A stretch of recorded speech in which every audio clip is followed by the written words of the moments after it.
चेहरे को धोना।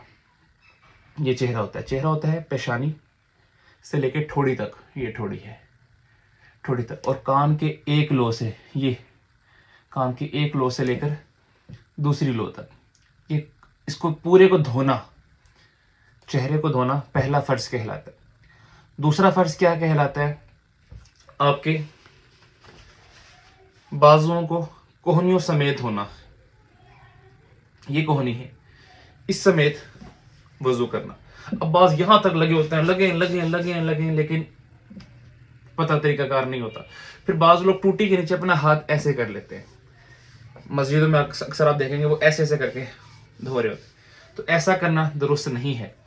पानी को हाथ में ले और हाथ में लेके ऊपर से नीचे की तरफ उसे धोएं।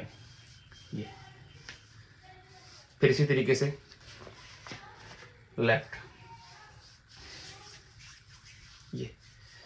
ये तरीकाकार कोहनियों समेत धोना दूसरा फर्ज कहलाता है। तीसरा फर्ज क्या कहलाता है? चौथाई सर का मसा करना। ये हमारा सर। अब आप हाथ लें, हाथ लेकर आप इस तरह सर पर हाथ रखेंगे, ये आपका चौथाई सर हो जाएगा।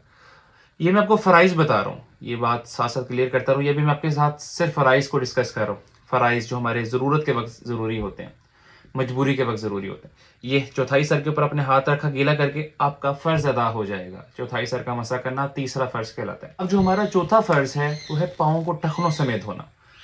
टखनों समेत धोने से मुराद है कि पाँव की सारी उंगलियां, उंगलियों के अंदर साइडें, जिस तरह आपके हाथ हैं, अल्लाह की कुदरत है कि आप हाथों को की उंगलियों को ऐसे खोल सकते हैं और बारी बारी हिला सकते हैं, लेकिन पाँव के अंदर ये सलाहियत नहीं है। पाँव की अगर आप एक उंगली को छेड़ेंगे तो दूसरी ऑटोमेटिकली हिलेगी, और पाँव की उंगलियों को ऐसे नहीं खोल सकते।